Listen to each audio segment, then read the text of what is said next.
dan haus, rindu aliran sungaimu. Haleluya.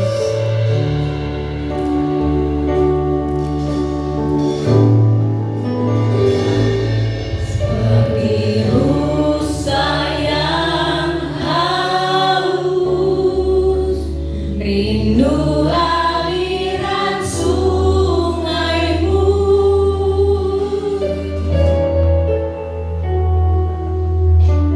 hatiku tak tahan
mendengarkan sabda-Mu. Sungguh Engkau membantu kami dengan Roh supaya kami mengarahkan seluruh perhatian kami, telinga kami, perasaan kami hanya kepada firman Tuhan. Sehingga apa yang mau Tuhan sampaikan bagi kami lewat kesempatan ini boleh menjadi sebuah berkat, boleh menjadi pegangan bekal bagi kami dalam menjalankan 1 tahun lagi yang Tuhan percayakan kepada kami tahun ini. Berkata-katalah ya Tuhan hari ini melalui hamba-Mu. Bagi kami semua tidak terkecuali, mulai dari kecil sampai orang tua, Engkau memberkati kami, Engkau melawat kami dengan firman. Terpujilah nama Tuhan Yesus Kristus, Sang Firman yang hidup, kami berdoa. Amin.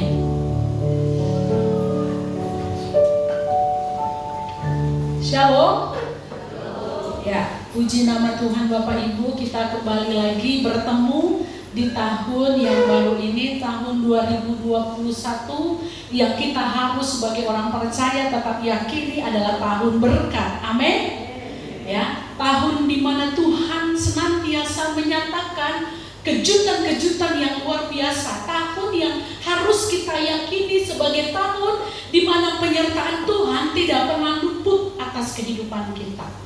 Ya, sekalipun ada banyak gonjang-ganjing, ada banyak berita-berita yang luar biasa menakutkan, tetapi Bapak Ibu sebagai orang percaya kita harus punya sebuah keyakinan bahwa bersama dengan Tuhan apapun yang akan terjadi, saya akan cakap melewati segala perkara.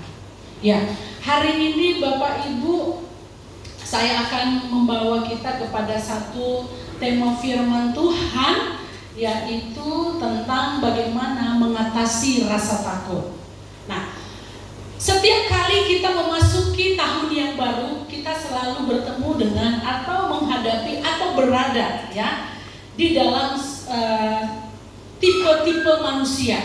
Kita menemukan ada tiga tipe manusia. Nah, yang pertama Bapak Ibu ada tipe manusia yang optimis. Nah, tipe manusia yang optimis ini selalu excited. Ya, tipe manusia yang optimis ini ya dalam segala keadaan apapun yang terjadi di sekelilingnya, dia selalu melihat peluang di sana. Sekalipun dia menyaksikan hal-hal yang menyakitkan, dia melihat sebuah krisis, dia selalu dapat melihat dari segi positif dan melakukan tindakan-tindakan yang kreatif. Inilah sisi dari orang yang memiliki ya sikap atau tipe optimis. Nah, Bapak Ibu, biasanya tipe ini selalu di awal tahun ya membuat target-target dalam hidupnya. Dia tidak mau menyia-nyiakan 1 tahun atau 36 hari dalam 1 tahun itu dengan sia-sia. Dia selalu membuat target-target dalam agenda tahunannya. Nah, tipe ini Bapak Ibu sangat bagus ya kalau kita aplikasikan dalam kehidupan kita. Kalau ini ada dalam diri kita, kalau kita adalah tipe manusia yang optimis, maka kita akan mengalami yang satu loncatan-loncatan, yang terobosan-terobosan dalam diri kita. Tapi Bapak Ibu ada minusnya. Tipe manusia seperti ini biasanya kalau tidak diimbangi dengan kebutuhan manusia, ya, seperti misalnya bagaimana dia membangun hubungan spiritual, ya, antara dirinya dan Tuhan, bagaimana dia membangun hubungan sosial antara dirinya dan sesamanya, dan dia bisa mengimbangi dengan kehidupan yang santai, rekreasi. Bapak Ibu, kalau tipe seperti ini tidak diimbangi dengan kebutuhan-kebutuhan hidup yang semacam itu, maka biasanya minusnya ini orang yang seperti ini ya akan jatuh kepada penyakit yang namanya stres. Karena apa? Ya, dia tidak bisa menikmati hidupnya. Dia tidak bisa menikmati anugerah Tuhan yang ada di depannya. Nah, ini yang tipe manusia optimis. Nah, ada yang kedua, tipe manusia yang pesimis atau ngeflow bahasa anak mudanya. Ya. Nah, Bapak Ibu, kalau pesimis adalah kebalikan dari optimis. Nah, orang tipe ini biasanya tidak berani melangkah sebab ia memandang kehidupan itu selalu dari sudut pandang minus. Semuanya kurang, semuanya tidak ada harapan. Minus, negatif. Jadi akhirnya Bapak Ibu, orang dengan tipe ini akan muncul dengan slogan pamungkasnya, ya, hidup ini jangan dibuat susah. Mengalir aja seperti sungai yang mengalir. Nah, istilah yang tadi saya pakai, ngeflow bahasa anak muda. Ya, mengalir aja bro, nggak usah dipikirin. Hidup ini ya kalau dikasih hidup ya hidup, kalau mau mati di Tuhan bilang mati ya mati. Kalau saya kelaparan hari ini ya udah nikmati aja kelaparan yang terjadi dan lain sebagainya. Nah, ini Bapak Ibu, ini tipe-tipe orang yang pesimis. Pokoknya dalam benaknya itu hidup ini dijalanin aja, nggak usah dibuat pusing. Ya, masalah itu nanti aja dipikirin, nggak usah dipikirin sekarang. Memang Bapak Ibu, kalau orang punya tipe seperti ini, ya positifnya, ya dia tidak akan terserang penyakit stroke dan stres karena dia santai saja. Ya, dia nggak pikirkan besok mau makan apa, hari ini sebentar lagi saya mau buat apa, dia nggak mau pikirin. Pokoknya apa yang ada yang bisa dia lakukan ya udah begitu. Mungkin sekilas kita mengira bahwa ini satu tipe yang bagus juga, tapi Bapak Ibu biasanya ya tipe-tipe semacam ini itu bukan sesuatu yang banyak. Kebanyakan biasanya tipe ini muncul karena tidak punya tujuan. Ya, tipe pesimis ini sebenarnya muncul karena dia tidak punya tujuan, tidak punya skill, akhirnya jadi minder. Ya, jadi rendah diri, takut ambil resiko dan berusaha menghindari resiko. Nah, Bapak Ibu yang dikasih oleh Tuhan, ya, tipe yang kedua ini tidak boleh ya merasuki kehidupan kita. Tidak boleh ada dalam diri kita. Kenapa Bapak Ibu? Kalau kita miliki tipe atau berada dalam tipe manusia yang pesimis, maka apa yang dikatakan oleh firman Tuhan bahwa kita ini harus menjadi kepala dan tidak menjadi ekor, ya, maka itu tidak akan terjadi Bapak Ibu dalam kehidupan kita. Kalau firman Tuhan katakan taklukkanlah bumi ini diberikan kepada kita. Nah, kalau kita punya tipe pesimis, maka kita nggak bisa buat apa-apa, tidak ada menciptakan sejarah apa-apa, tidak menciptakan prestasi apa-apa. Apa artinya kita hidup? Nah, ini satu tipe yang tidak baik. Nah, ada satu tipe lagi Bapak Ibu, yaitu tipe penakut. Nah, tipe penakut ini adalah orang yang selalu gentar, ya, gelisah, khawatir, kacau balau menghadapi sesuatu yang dianggap, ya, yang dianggap akan mendatangkan bencana. Ini baru anggapan, belum sebuah realita.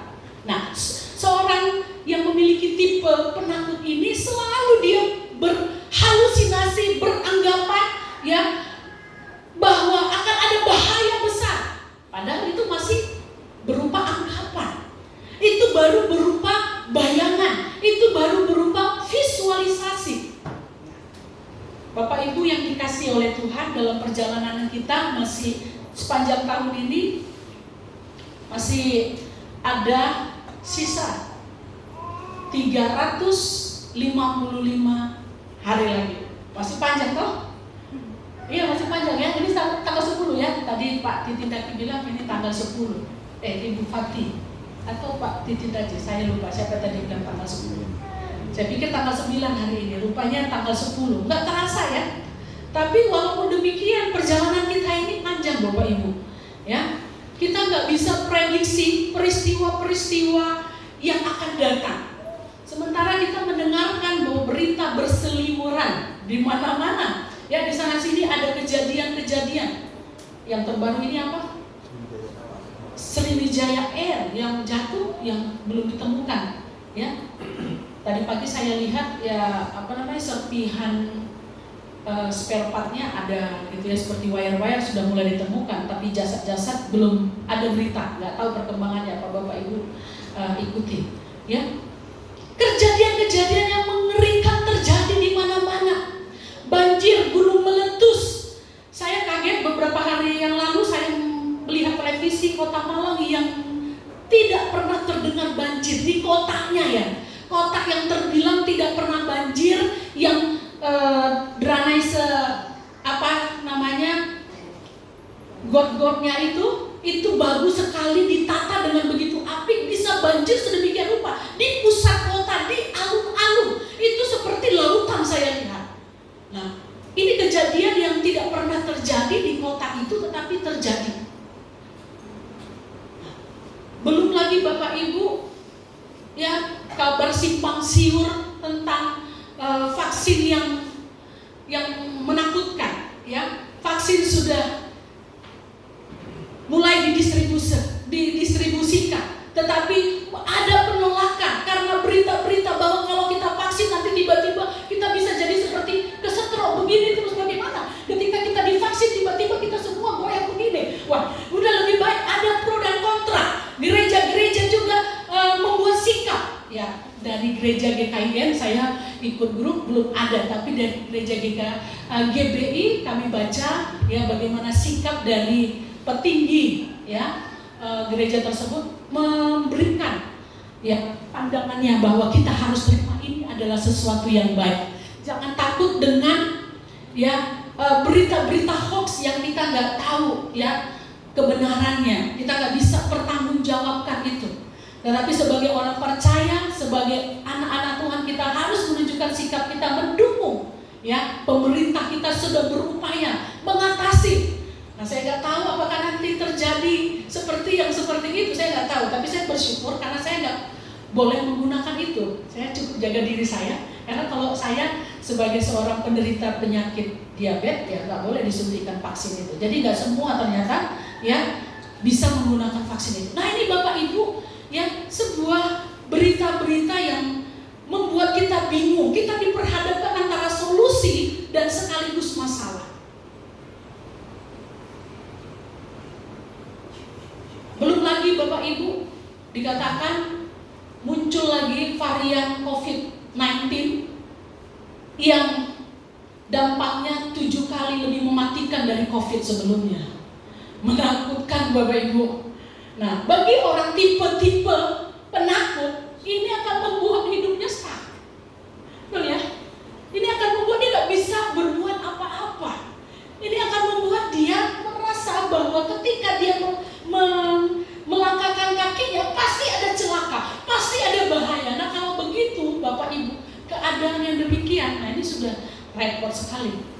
Nah, di antara 3 tipe yang tadi saya sebutkan, optimis, pesimis, dan penakut. Nah, ketika kita hari-hari ini menghadapi situasi-situasi yang menakutkan, berbeda dari tahun-tahun sebelumnya. Selalu memang setiap tahun selalu ada ya berita bahwa tahun ini tahun menakutkan dan lain sebagainya. Tapi saya merasa bahwa tahun ini sedikit berbeda karena kita diperhadapkan dalam beberapa bulan situasi yang tidak mengenakan. Ditambah lagi dengan bencana-bencana alam yang luar biasa. Kita berada pada tipe yang mana? Tapi Bapak Ibu, saya berharap kita tidak memiliki 3 tipe ini. Ya, walaupun tipe yang pertama ini cukup bagus, tapi harus diimbangi, saya katakan tadi ya, diimbangi dengan kehidupan yang seimbang dengan spiritual, sosial, dan lain sebagainya. Kalau kita ya workaholic, artinya kita hanya bekerja mencapai target kita, maka kita akan masuk kepada kehidupan yang tidak bisa menikmati apa-apa. Nah, Bapak Ibu yang dikasihi oleh Tuhan, hari ini ya saya membawa kita kepada sebuah tema, mengatasi rasa takut. Artinya kita jangan hidup dalam intimidasi tipe yang ketiga. Saya nggak membahas tipe manusia yang pertama, kedua, tapi saya membahas ya tipe manusia yang ketiga.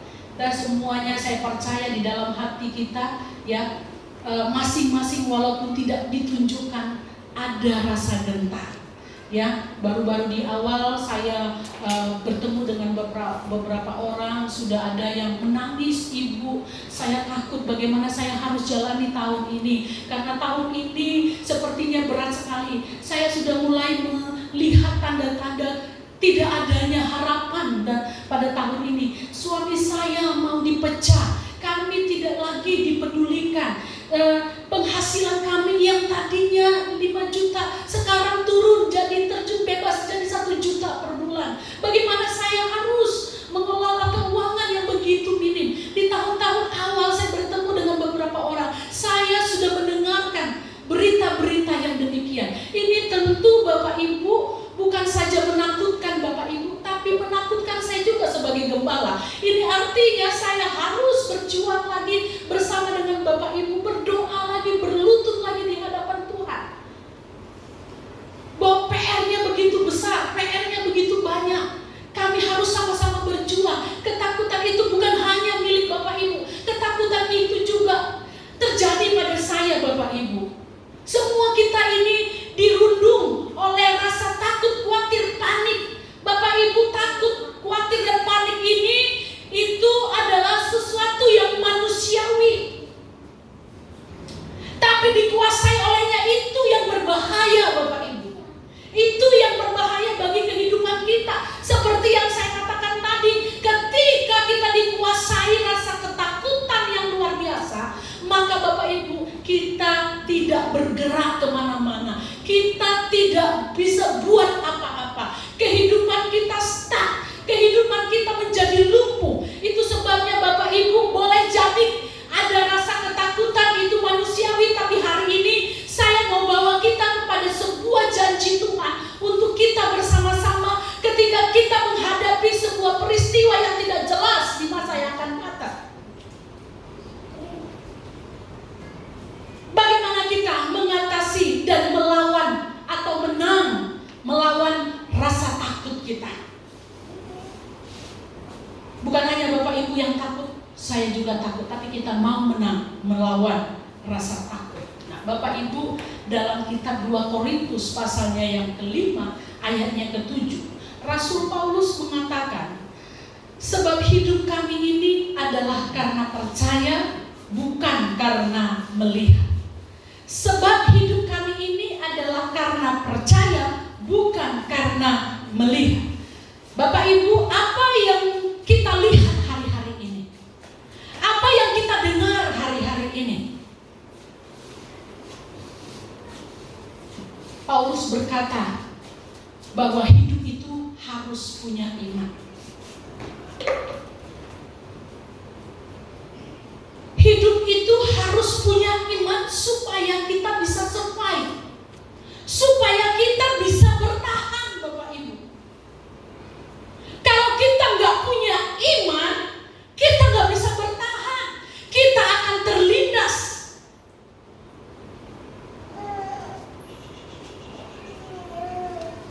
Rasul Paulus ketika dia mengatakan hal ini, dia bersama dengan rekan-rekan sepelayanannya sedang berada dalam sebuah situasi yang tidak mudah. Kalau kita lihat pasal 5 dari 2 Korintus itu, judul perikopnya itu adalah jangan tanggal hati juga waktu menghadapi maut. Nah, Rasul Paulus dan rekan-rekan ini sedang berada dalam situasi yang gak mudah seperti kita. Sulit, mereka berada dalam penjara, mereka berada dalam lautan lepas di mana mereka terombang-ambing, mereka dikejar-kejar dan lain sebagainya Bapak Ibu. Mereka juga kelaparan. Tapi yang sangat indah yang ditunjukkan dan diungkapkan oleh Rasul Paulus kepada kita bahwa sebab hidup kami ini adalah karena percaya, bukan karena melihat. Mata kita boleh melihat, telinga kita boleh mendengar hal-hal yang menakutkan, yang menggetarkan hati kita. Tapi Rasul Paulus berkata kepada kita pada hari ini, miliki iman. Miliki iman. Karena dengan itulah kita dapat bertahan Bapak Ibu, menjalani hari-hari Tuhan kepada kita. Bapak Ibu yang dikasihi oleh Tuhan, bagaimana iman itu bisa muncul, dan bagaimana iman itu tidak mudah-mudah.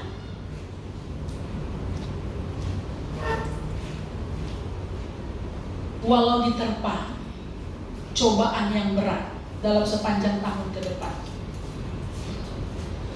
miliki iman. Tadi saya bilang begitu, miliki iman. Setiap kali mungkin Bapak Ibu datang kepada pembina rohani, kepada gembala Bapak Ibu Saudara, ya saya mungkin berkata, percayalah Ibu, percayalah Bapak, berimanlah.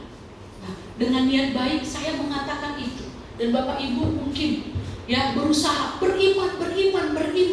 Tapi ketika Bapak Ibu berpikir beriman, ternyata apa yang diimani jauh dari harapan, lalu kecewa. Nah, sekarang saya mau bertanya, sebenarnya bagaimana iman itu? Bapak Ibu, iman itu bukanlah usaha mental untuk meyakinkan diri kita atau nge-push diri kita, supaya kita beriman. Ngeden iman. Bapak Ibu, iman gak bisa dihasilkan dengan ngeden. Iman gak bisa dihasilkan dengan kita nge-push hati kita. Iman, katakan iman, kau beriman, ayo beriman. Gak bisa Bapak Ibu. Iman gak bisa muncul dari proses kita mengeden-ngeden, nge-push, atau usaha mental kita untuk bisa beriman. Mungkin kita sering dibilang beriman, tapi beriman itu bagaimana? Seperti apa? Dan bagaimana iman itu tidak pudar ketika ada situasi-situasi sulit, seperti Rasul Paulus dan kawan-kawan.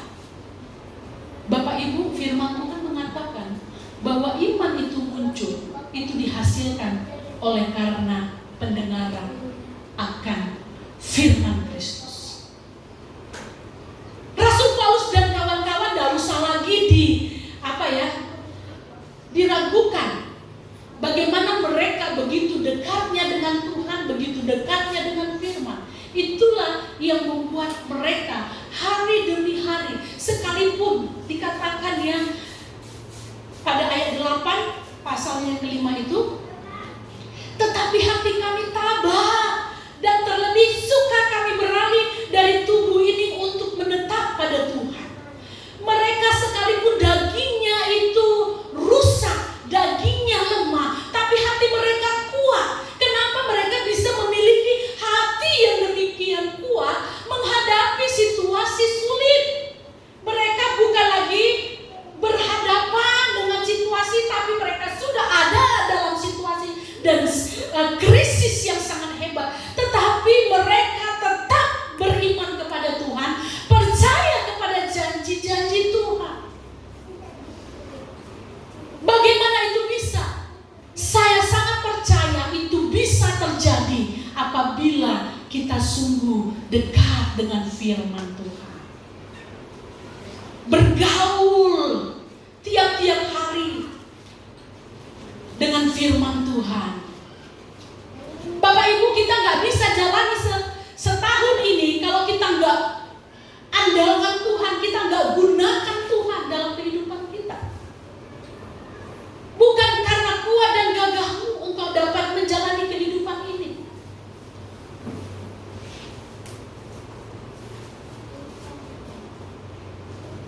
Jangan pikir kalau saya punya banyak harta maka saya kuat. Kita bisa diserang dengan bidang lainnya. Mungkin hartamu ada, tapi Tuhan bisa pakai hal lain untuk menyerang kehidupanmu. Jadi jangan pikir kalau kau sudah punya banyak harta, engkau kuat menjalani hari-hari ini. Tidak ada yang perlu dikhawatirkan lagi. Atau kalau engkau punya kesehatan yang bagus, jangan kau pikir bahwa aku bisa kuat hadapi semuanya. Tuhan bisa lakukan hal-hal lain untuk menyerang, untuk melumpuhkan keberadaanmu. Sebab itu Bapak Ibu, penting sekali kita memiliki iman. Dan iman itu berasal dari mana? Bersumber dari mana? Dari firman Tuhan. Siapa yang sudah memulai tahun ini dengan kembali membaca kitab Kejadian?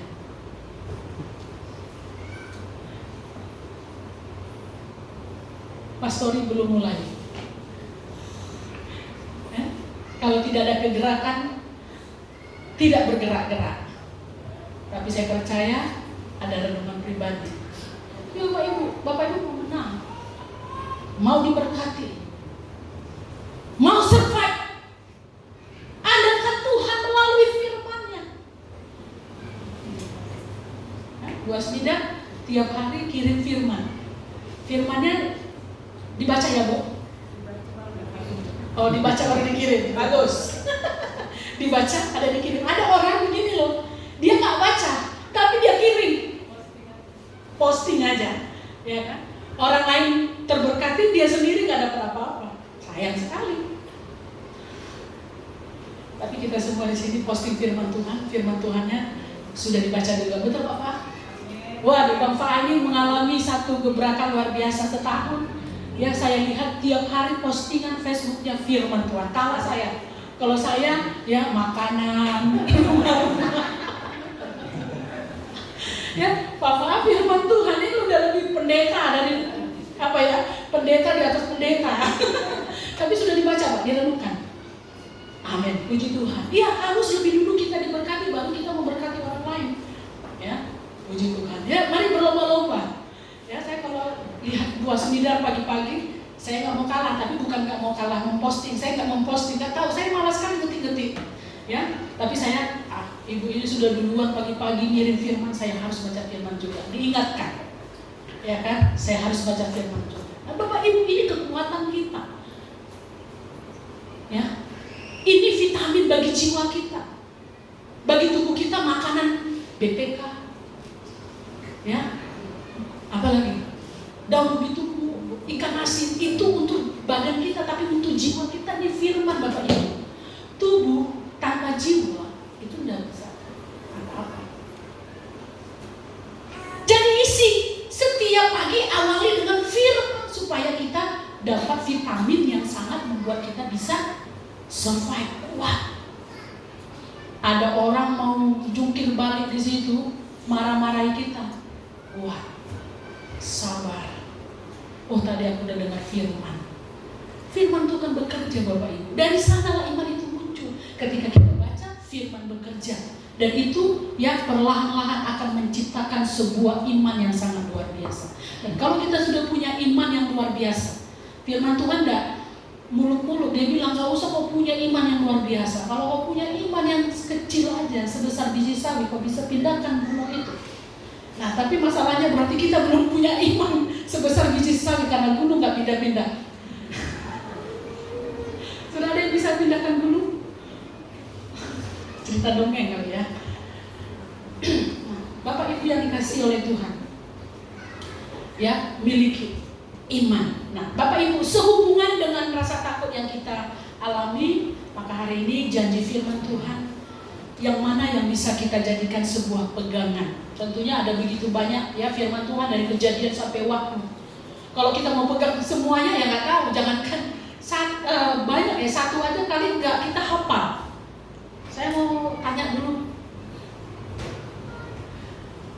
Bu Asmida, halo. Coba Bu sebutkan dulu isi firman Tuhan dari 2 Korintus 5 ayat 7.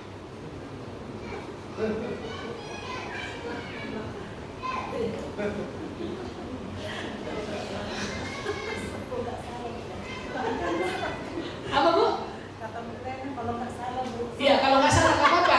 Salah atau benar nggak jadi masalah.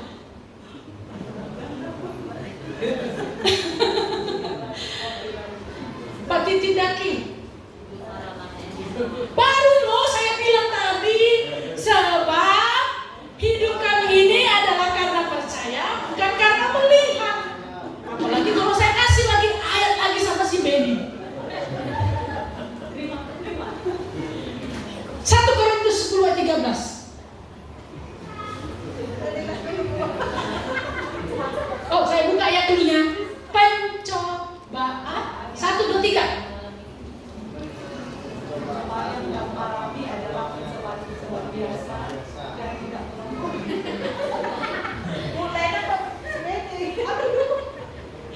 Ya, Bapak Ibu, ya, kalau kita mau pegang semuanya dari Kejadian sampai Wahyu, ya, nggak akan bisa Bapak Ibu. Otak kita ini terbatas. Satu ayat aja kita mulai gitu ya kan. Nah, tapi setidaknya Bapak Ibu saya mau kasih bekal buat kita tahun ini. Tentu hal-hal yang tidak jelas itu pasti akan kita hadapi, tapi ada satu firman Tuhan yang saya mau kasih kepada kita semua, yaitu apa yang tertulis dalam kitab Yesaya pasal 41 ayatnya yang ke-10.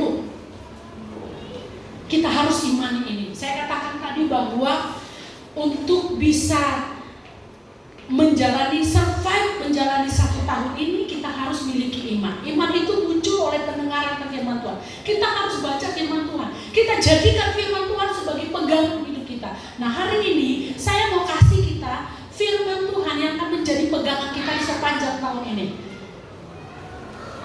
Mari baca sama-sama 1, 2, 3 iya. Janganlah takut sebab aku menyertai engkau. Janganlah bimbang sebab aku ini Allahmu. Aku akan meneguhkan, bahkan akan menolong engkau. Aku akan memegang engkau dengan tangan kananku yang membawa kemenangan. Ya, Ibu Titin hafal sekali. Tolong berdiri.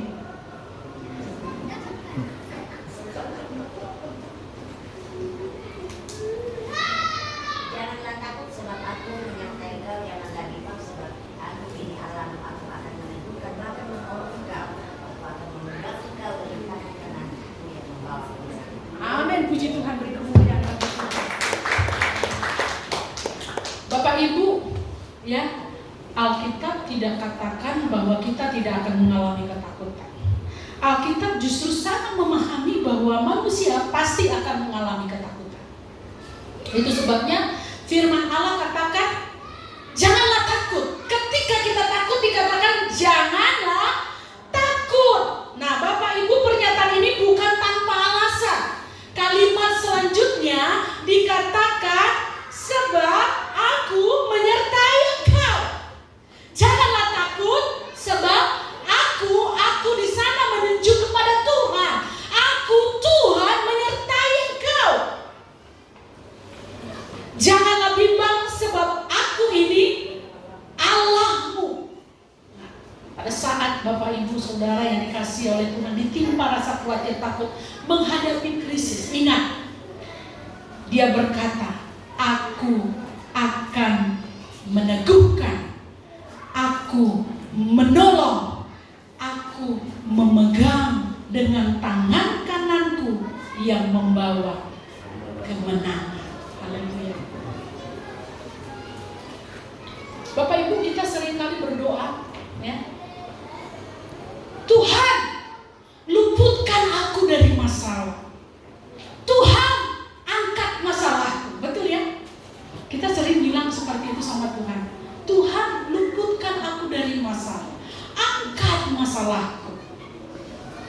Bapak Ibu, saya mau katakan, kadangkala berkat Tuhan, kebaikan Tuhan, penyertaan Tuhan bagi kita bukan ketika kita, ya, bukan ketika Tuhan angkat masalah kita, bukan ketika Tuhan meluputkan kita dari masalah kita, tapi Bapak Ibu, ternyata berkat, kebaikan Tuhan dan pertolongan Tuhan dalam kehidupan kita adalah ketika Tuhan meneguhkan, ketika Tuhan menolong, ketika Tuhan memegang tangan kita melewati segala persoalan dan akhirnya kita bisa keluar dengan kemenangan. Itulah berkat Tuhan. Tapi kita sering berpikir bahwa berkat Tuhan adalah ketika Dia lepaskan kita, Dia luputkan kita, Dia bebaskan kita dari masalah. Tapi Bapak Ibu, saya mau katakan, kadang-kala berkat Tuhan itu dapat kita temui, dapat kita langsung rasakan sensasi luar biasanya itu. Ketika kita hadapi persoalan itu, tapi kita tahu pasti bahwa Allah ada bersama dengan kita. Dia memegang tangan kita, Dia menolong kita, Dia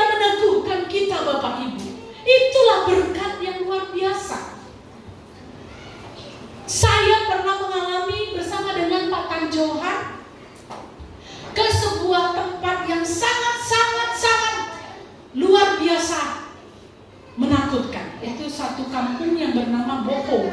Boho. Boho, bukan Boboho. Ya, itu daerah kalau kita Silinda itu ya, Silinda, baru nanti ada perkebunan apa namanya, karet. Baru saya nggak menyangka bahwa perjalanan kami akan seperti itu. Saya pikir biasa perkebunan karet.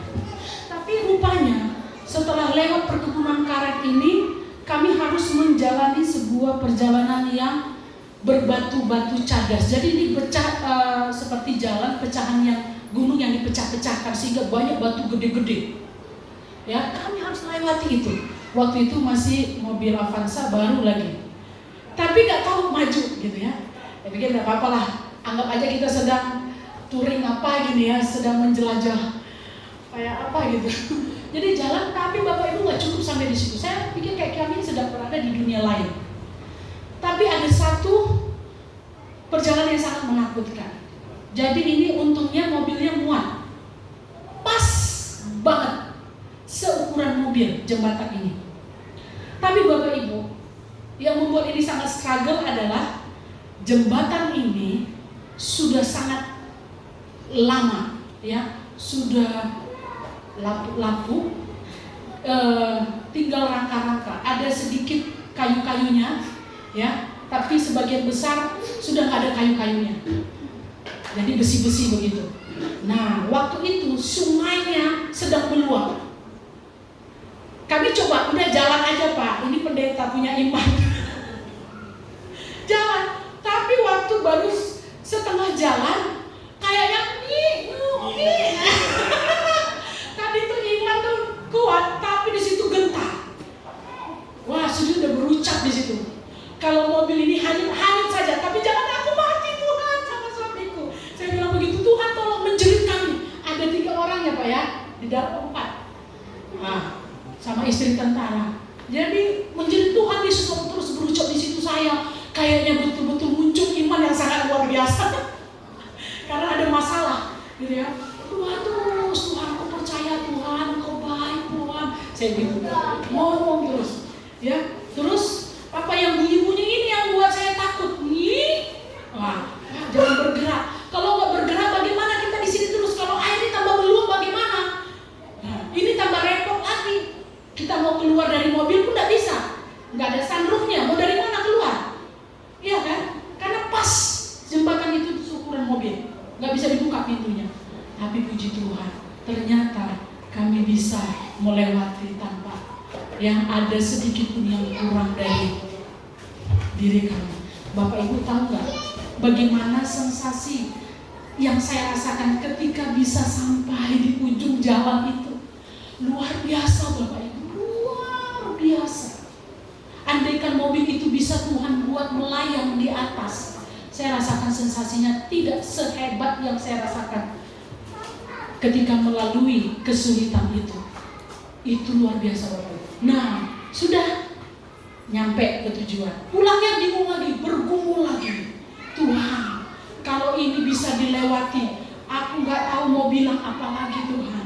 Memang betul Engkau hidup. Saya bilang gitu. Tuhan, walaupun nggak tolong kita, tetap Allah yang hidup. Tapi ini kadang-kadang ya kita ngomongnya seperti itu gitu ya kan. Jadi Tuhan, tolong. Ternyata bisa juga Bapak Ibu. Puji Tuhan.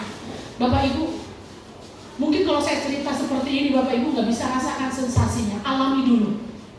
Alami dulu. Mau? Takut? Alami dulu baru kita rasakan Bapak Ibu. Kadang-kadang kita perlu yang seperti itu supaya kita rasakan ya kekuatan Tuhan, pertolongan Tuhan dalam hidup kita. Itu sensasinya nggak akan habis Bapak Ibu. Rasa takjub dalam diri kita nggak akan habis. Daripada kalau saya diberikan pertolongan yang memang spektakuler, bisa tiba-tiba mobil itu dibuat Tuhan terbang, bisa. Ya, apa yang nggak mungkin bagi Tuhan, tapi itu nggak menakjubkan di dalam hati. Kadang-kala, ya, kita harus melewati sisi gelap dalam hidup ini, dan kita berjalan tahu ada Tuhan di samping kita, memegang tangan kita, menolong, meneguhkan hati kita sekalipun memang ada masalah. Kita nggak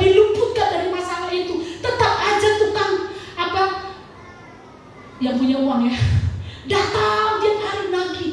Kita nggak diluputkan Tuhan bertemu dengan Dia, tapi kita dikuatkan. Ada hikmat yang telah Tuhan terus taruh dalam mulut kita untuk berkata-kata dengan baik kepada mereka. Ada situasi di mana kita nggak bisa lagi ngapa-ngapain, tapi kita tetap kuat dan berkata, Tuhan Engkau baik, aku percaya Engkau baik, aku percaya Engkau memelihara aku. Bapak Ibu, Sadrak, Mesak, Abednego mungkin juga seperti kita pada umumnya.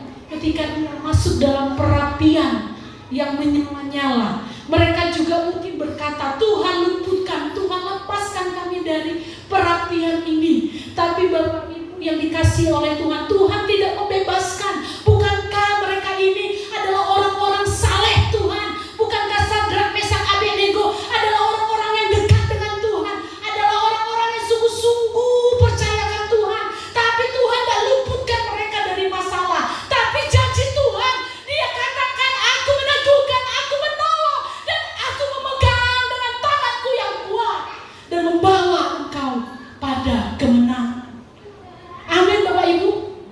Saya menangis Bapak Ibu waktu merenungkan ini. Iya Tuhan, aku percaya tangan-Mu yang kuat, tangan kanan-Mu itulah yang terus memegang aku. Dan aku percaya di sepanjang tahun ini aku akan menghadapi segala persoalan dengan kekuatan daripada Tuhan. Mungkin masalah tidak selesai, mungkin engkau tidak diberikan pekerjaan, mungkin suamimu di PHK, mungkin istrimu mendapat penyakit, mungkin anak-anakmu tetap bandel, tapi engkau tetap percaya bahwa Tuhan akan menyelesaikan satu persatu dan akan tetap menguatkan hati kita tanpa ragu sedikit pun akan penyertaan-Nya dalam hidup kita. Saya akan berikan ayat terakhir untuk kita semua sebagai pegangan kita. Apa yang dikatakan Daud ketika dia berada dalam kesesakan. Mazmur pasalnya yang ke-34, ayatnya yang ke-5, saya bacakan sampai ayatnya yang ke-11. Demikian firman Tuhan. Aku telah mencari Tuhan, lalu Ia menjawab aku dan melepaskan aku dari segala kegentaranku atau ketakutanku. Tunjukkanlah pandangan-Mu kepadanya, maka muka-Mu akan berseri-seri dan tidak akan malu tersipu-sipu. Orang yang tertindas ini berseru dan Tuhan mendengar. Ia menyelamatkan dia dari segala kesesakannya. Malaikat Tuhan berkemah di sekeliling orang-orang yang takut akan dia, lalu meluputkan mereka. Kejutlah dan lihatlah betapa baiknya Tuhan itu. Berbahagialah orang yang berlindung padanya. Takutlah akan Tuhan, hai orang-orangnya yang kudus, sebab tidak berkekurangan orang yang takut akan Dia. Singa-singa muda merana kelaparan, tetapi orang-orang yang mencari Tuhan tidak kekurangan sesuatu pun yang baik. Katakan amin. Kuncinya hanya satu, miliki iman. Bagaimana kita memperoleh iman? Satu-satunya cara, tidak bisa tidak, adalah kau harus dekat dengan Tuhan. Kita dekat dengan Tuhan, kita dekat dengan firman-Nya, bergaul akrab dengan firman Tuhan tiap-tiap waktu. Dan firman itu akan memberikan kekuatan kepada kita. Dikatakan tadi, orang yang berseru, orang yang menunjukkan pandangannya kepada Tuhan, maka Tuhan akan mendengar. Bukan hanya mendengar, tapi Tuhan akan menolong dan akan membawa kita kepada kemenangan. Puji nama Tuhan, mari kita berdoa.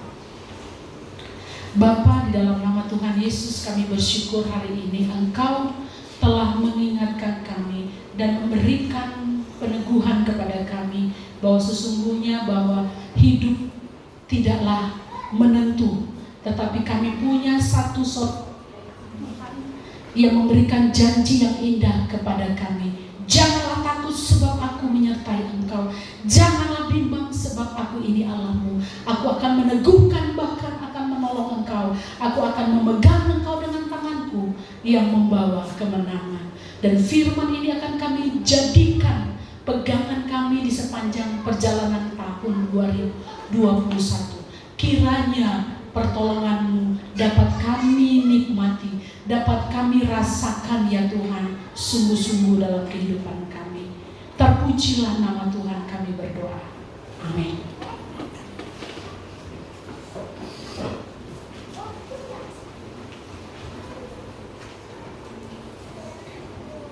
Terima kasih buat firman Tuhan pagi hari ini, sangat diberkati, dan saatnya kita akan mendengarkan warta jemaat. Dan persilakan majelis.